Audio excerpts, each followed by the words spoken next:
Hello everyone. आप सब कैसे हैं? मैं उम्मीद करता हूं कि बहुत अच्छे होंगे और अपनी पढ़ाई को बहुत अच्छे से कर रहे होंगे। मैं Akash Kumar वड़ाना ICT virtual classroom में आपका बहुत बहुत स्वागत करता हूं। मेरे प्यारे बच्चों, आप सब कैसे हैं? और जैसा आपको पता है कि हम लोग 10th क्लास देख रहे हैं और पॉलिटिकल साइंस हम लोग आपका प्रारंभ कर चुके हैं। उसमें हम शॉर्ट नोट्स और क्वेश्चन जो हमारा रिवीजन फॉर्मेट है वो आपका चल रखा है। तो कल हमने आपका जन संघर्ष और आंदोलन के विषय में पढ़ा। हमने प्रेशर ग्रुप को देखा, आंदोलन कैसे आपके प्रभावित करते हैं राजनीति को, राजनीति पर क्या इम्पैक्ट और इफेक्ट होता है वो आपका प्रेशर ग्रुप का। इसके विषय में हम लोगों ने बहुत अच्छे से आपकी चर्चा की। एक एक करके हमने सारी चीजों को पढ़ा, लिखा और देखा और समझा है। मैं उम्मीद करूंगा कि मेरे प्यारे सभी बच्चे आज इस लेक्चर को हम लोग अंतिम करेंगे, फिर उसके साथ जो नेक्स्ट लेक्चर है वो इसमें ऐड कर लेंगे। और अगर कोई चीज ऐसी है जो आपको समझ नहीं आती है लेक्चर के दौरान, तो आपको पता है कि आप लोग लाइव जुड़कर चैट के माध्यम से आप अपनी क्वेरी को, अपने प्रश्न को मुझसे पूछ सकते हैं। कोई भी स्कूल का कोई भी बच्चा। तो हम चलते हैं सीधा डिजिटल बोर्ड की तरफ। देखिए, आपको ध्यान देना है कि क्या किस तरीके से है। इन सारी चीजों को हम लोगों को इसमें देखना है और एक एक करके स्टेप बाय स्टेप तरीके से हमको समझना है। इस पर हम लोग आपका एक एक करके ध्यान देंगे। जैसे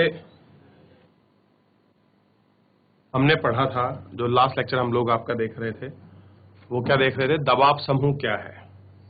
ठीक है, आज हम देखेंगे दबाव समूह और राजनीतिक दल में क्या अंतर है। दबाव समूह और राजनीतिक दल में क्या अंतर है, इस अंतर को हम लोग फेस करेंगे और इसको देखेंगे। देखिए, जैसे नंबर 5 है,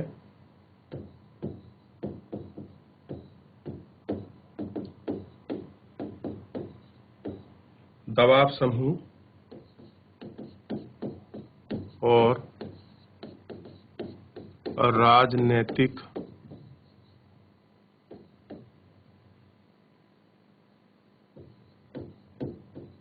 दल में क्या अंतर है।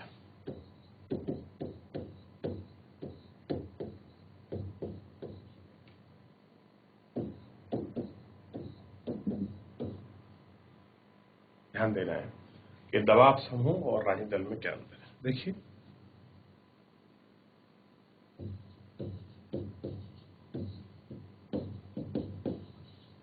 दबाव समूह और राजनीतिक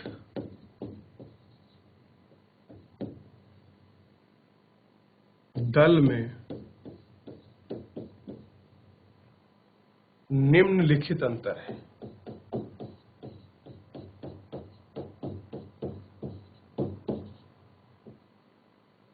निम्नलिखित अंतर है। क्या अंतर है?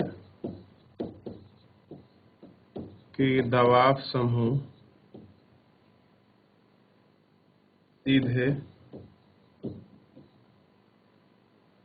राजनीतिक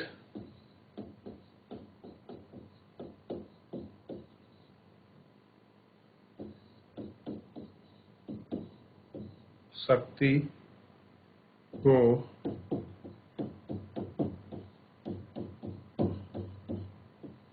नियंत्रण या साझा करने का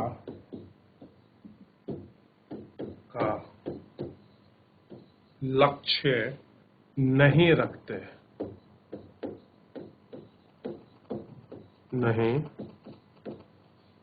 हैं,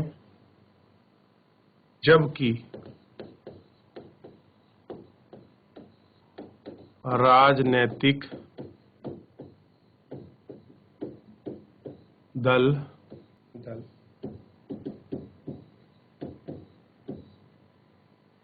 सरकार पर नियंत्रण रखना चाहते हैं। क्या चाहते हैं? सरकार पर नियंत्रण रखना चाहते हैं। कौन? जो ये होते हैं दबाव समूह सत्ता में नहीं आना चाहते,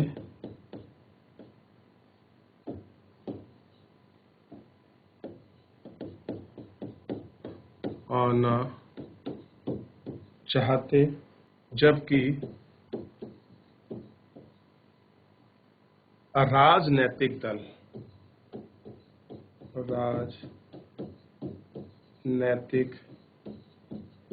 दल सत्ता हासिल करना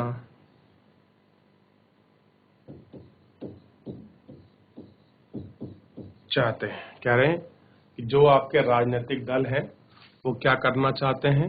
जो अपनी राजनीतिक सत्ता है वो हासिल करना चाहते हैं। ध्यान रखिए और इसको फटाफट से आप लोग कॉपी कर लीजिए कि दबाव समूह और राजनीतिक समूह में किस प्रकार अंतर है। आप इसको देख सकते हैं और जो इसका अंतर है वो अंतर आप स्पष्ट कर सकते हैं। ठीक है, ध्यान रखिएगा इसको, ये आपको ध्यान रखना है। चलिए फटाफट लिख लीजिए इसको और फटाफट से कर लीजिए, आगे बढ़िए। क्या चीजें हैं, किस तरह से हैं, इसको समझने का प्रयास करिए। ठीक, फिर आगे बढ़ेंगे और बहुत सारी चीजों को इसमें देखेंगे। बस एक प्रश्न और बचा है जो करना है और ये चैप्टर आपका समाप्त हो जाएगा। इसको लिखिए फटाफट ताकि हम लोग आगे की तरफ बढ़ सकें। ध्यान दीजिए इस पर अच्छे से। ठीक है, ध्यान देना होता है कि प्रेशर ग्रुप कैसे वो अपना राजनीति का हिस्सा बनना नहीं चाहते, जबकि जो राजनीतिक आंदोलन है वो क्या करना चाह रहे हैं कि वो इस चक्कर में है कि हम लोग क्या हो जाए, आपका राजनीति जो है हम उसका हिस्सेदार बन जाएं और जो राजनीति का हिस्सा है वो हमको मिल जाए। यानी कि कहीं ना कहीं सत्ता समूह जो आपका प्रेशर ग्रुप है वो केवल अपनी बात को मनवाने के लिए सरकार पर मतलब अपना फोर्स करते हैं, जबकि जो राजनीतिक दल है वो सत्ता पाने के लिए या सरकार पर नियंत्रण रखना चाहते हैं, जबकि प्रेशर ग्रुप ऐसे नहीं है। वो उससे आपका क्या है, बहुत डिफरेंटेड है और बहुत अलग हमको दिखाई देते हैं। ठीक है, आगे बढ़िए, देखते हैं आगे क्या होता है। अब तक लिख लिया? करना चाहते हैं इसमें आगे लिखिए, थोड़ा सा और है इसमें कि दबाव समूह और राजनैतिक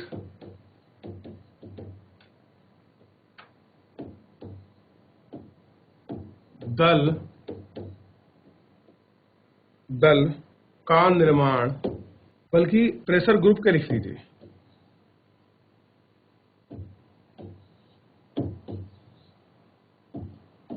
का निर्माण तब होता है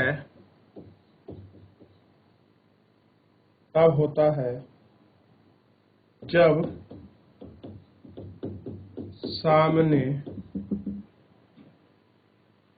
पैसे, हित और आकांक्षा अथवा मत के लोग समान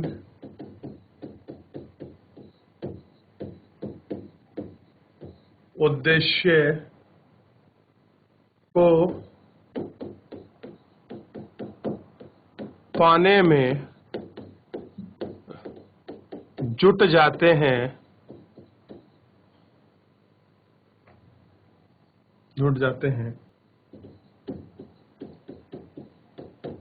राजनीतिक दल के निर्माण के लिए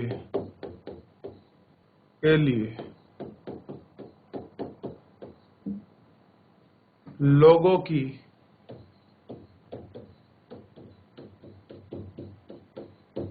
राजनीतिक विचारधारा समान होनी चाहिए। कह रहा है लोगों की जो राजनीतिक विचारधारा है वो कैसी हो, आपका समान होनी चाहिए। इसको और कॉपी कर लीजिए फटाफट।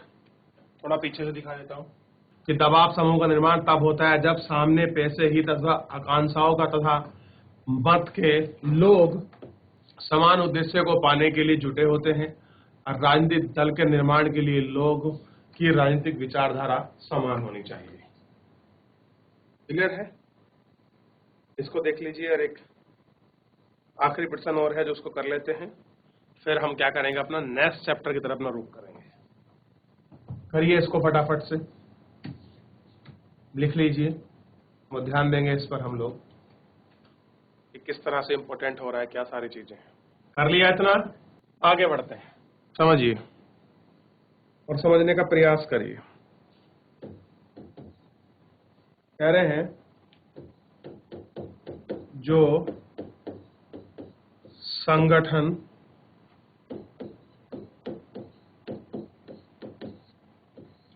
विशिष्ट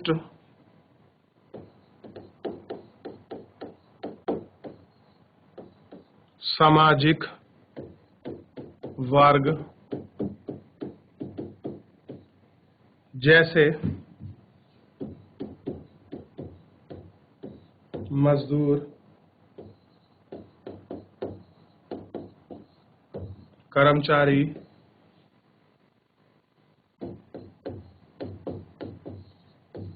शिक्षक और वकील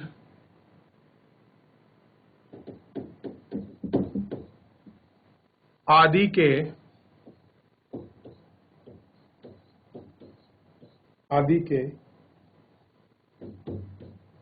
हितों को बढ़ावा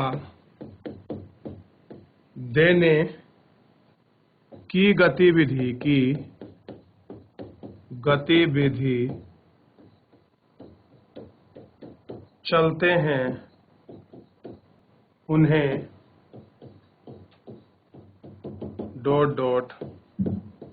कहा जाता है। क्या कहा जाता है? आइए इसके विषय में थोड़ा सा हम लोग पढ़ लेते हैं और आपका देख भी लेते हैं कि जो संगठन विशिष्ट सामाजिक वर्ग जैसे मजदूर,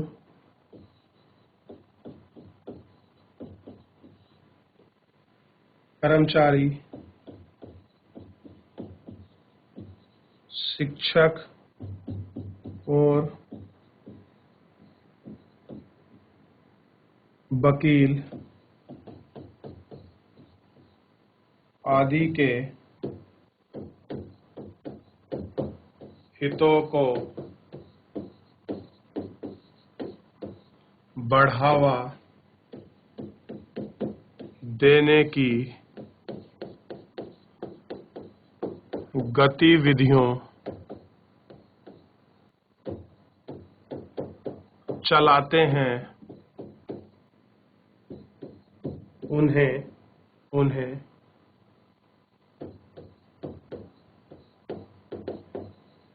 हित समूह या दबाव समूह कहा जाता है। ये मतलब है इस वाले आपका रेगिस्तान का लिख लीजिए, ठीक है। हित समूह कह लीजिए इनको, या आप किनको दबाव समूह कह लीजिए।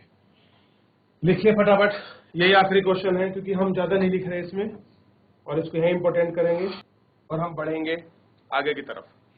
चलिए फटाफट करिए इसको, और करके हम सारी चीजों को देखेंगे एक एक करके कि क्या चीजें हैं और किस प्रकार से हैं। ध्यान रहेगा आप सभी को। चलिए इतना कर लीजिए फटाक से, फिर इसी में नया चलते हैं। कर लिया? जल्दी जल्दी करिए बच्चों, और आप मुझे जवाब दीजिए कि आपने किया कि नहीं किया। कभी मैं फिर साफ कर दूं या फिर नया चैप्टर शुरू करूं, आप कहें सर हमने तो वो पिछला भी कंप्लीट नहीं किया। बताइए, आप मुझे रिजल्ट दीजिए। आगे बढ़े। नया आपका चैप्टर है, इसको ध्यान देना विशेष जरूरी है। चलिए ध्यान दीजिए। पार्ट नंबर 6 है जाति, धर्म और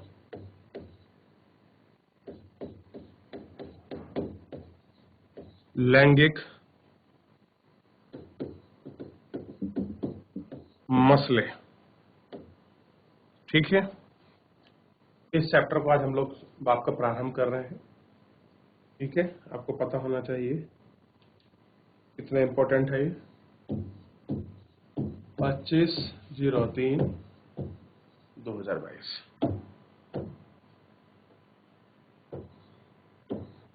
ठीक है।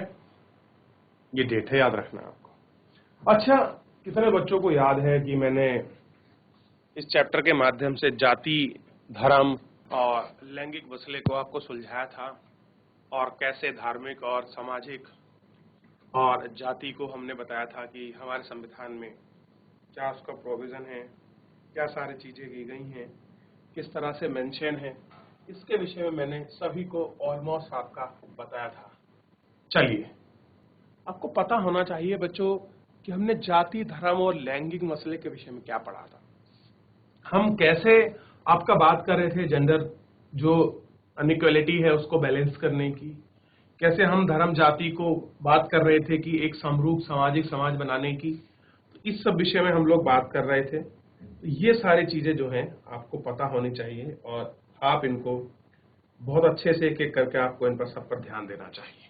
आइए देखते हैं, बात करते हैं और शुरू करते हैं अपने टॉपिक को। जैसे सबसे पहले जो हमारी प्रश्नावली है, उस प्रश्नावली का सबसे पहला और महत्वपूर्ण क्वेश्चन है क्या कि जीवन के उन विभिन्न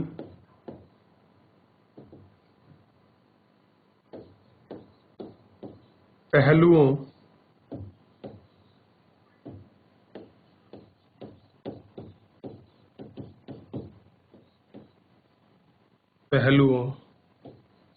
का जिक्र करें जिनमें भारत में स्त्रियों के साथ भेदभाव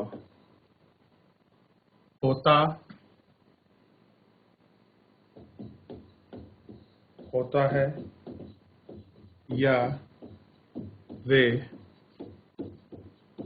कमजोर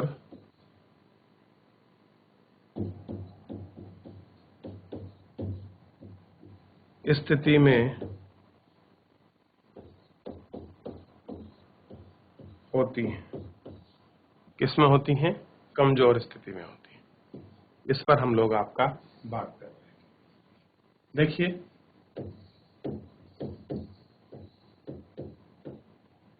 सबसे पहले ध्यान दीजिए,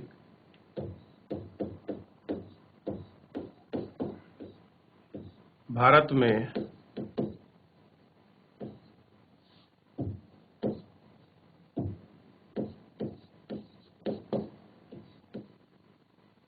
स्त्रियों के साथ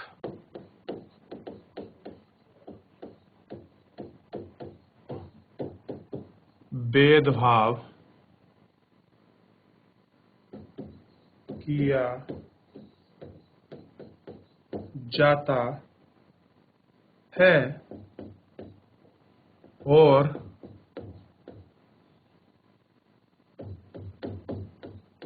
निम्न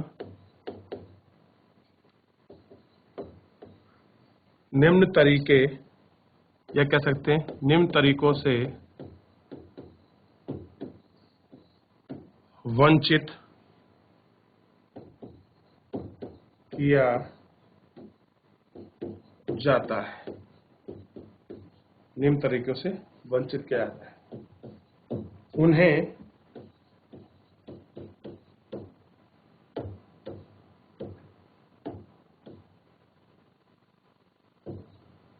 पर्याप्त शिक्षा नहीं दी जाती,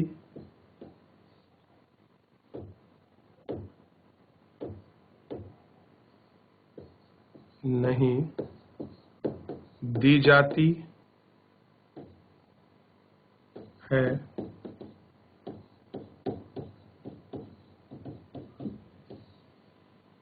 महिलाओं में साक्षरता दर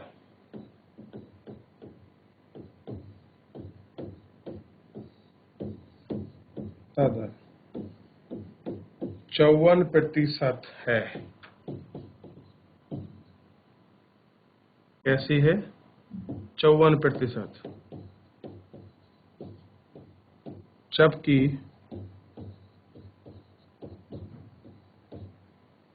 पुरुषों में 76%। अब देखिए, महिलाओं में कितनी है? 54, और पुरुषों में कितनी है? 76। है तो दोनों में ही कम, लेकिन उसकी तुलना में बहुत कम है। ठीक है। स्कूल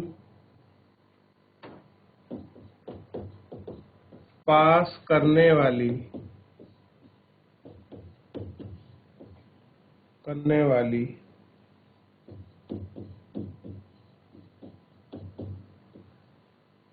लड़कियों में से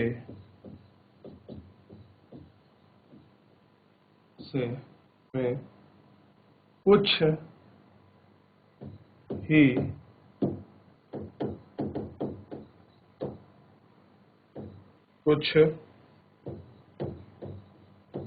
उच्च शिक्षा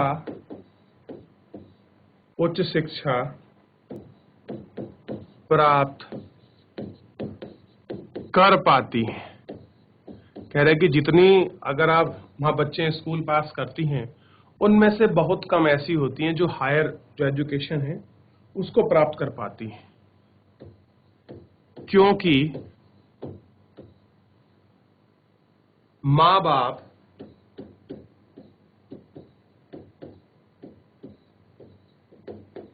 अपने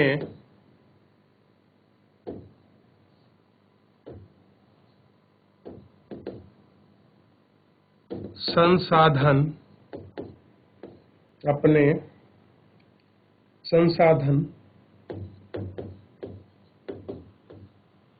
लड़कों पर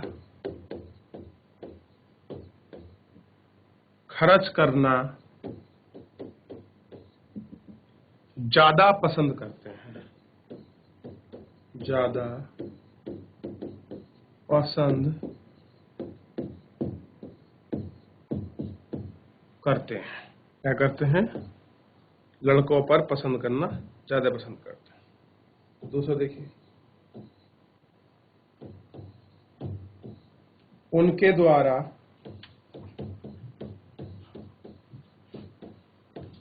किया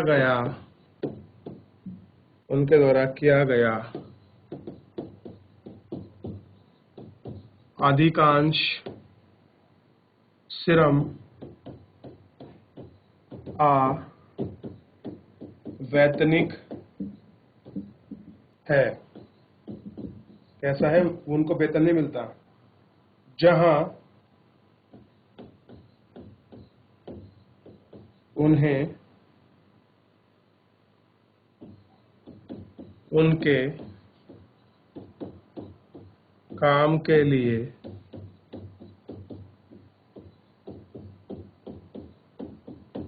भुगतान किया जाता है। क्या होता है, उनको उस काम के लिए भुगतान जो है वो आपका किया जाता है। उन्हें पुरुषों की तुलना में कम वेतन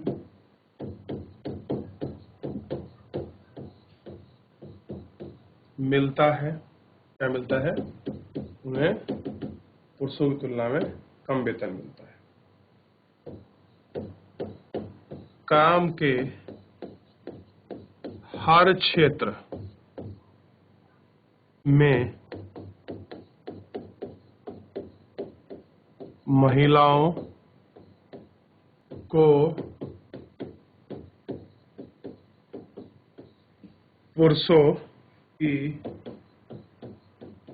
तुलना में कम मजदूरी दी जाती है। क्या होती है? उनमें कम मजदूरी जो है उनको दी जाती है, मिलती है, चाहे दोनों काम समान हो। चाहे दोनों के काम समान हो। ठीक है? कैसे हो? दोनों काम कैसे हो? समान हो, तब भी ऐसा है। ठीक है, आगे देखिए। बालक के लिए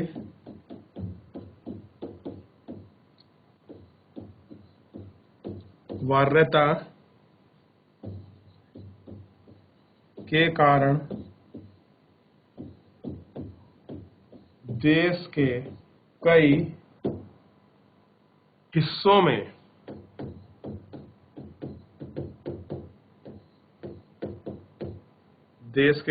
में कन्या भ्रूण हत्या का प्रचलन है। कैसा है? प्रचलन है।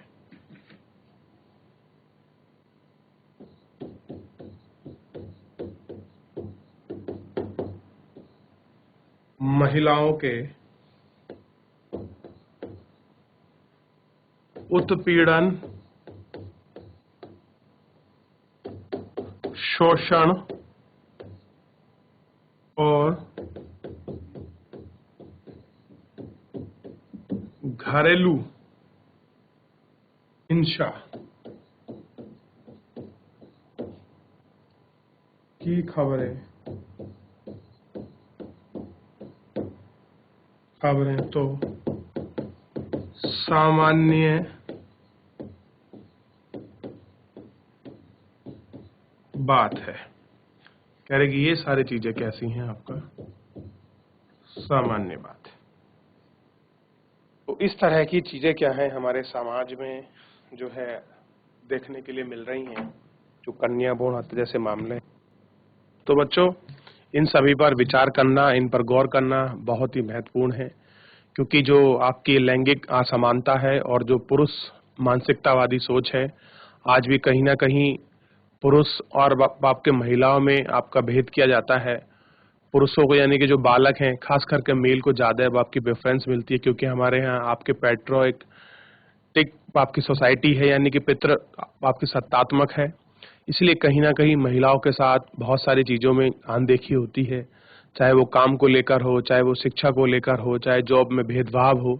इन सब चीजों का हमारे सामाजिक तौर पर आपका कहीं ना कहीं आपको प्रचलन देखने के लिए मिलता है। लेकिन भारतीय संविधान के अंतर्गत आप देखेंगे सभी को क्या है, समानता के साथ न्याय है और सभी को समान करने के लिए समान वेतन का आपका प्रोविजन किया गया है। यानी कि संविधान की नजर में पुरुष और महिला एक समान है, उनके कार्य कुशलता में कोई अंतर नहीं है, समान कार्य के लिए वेतन है। जितनी भी ये सब चीजें मिलती हैं, ये हमारे समाज में ही एक त्रुटि के रूप में हम लोगों को सामने देखने के लिए मिलती हैं। बाकी पर बात हम लोग शेष लेक्चर में करेंगे। आज के लिए इतना ही, मिलते हैं नेक्स्ट लेक्चर में। तब तक अपना ध्यान रखिए, स्वस्थ रहिए और मुझसे जुड़ने के लिए आपका बहुत बहुत धन्यवाद।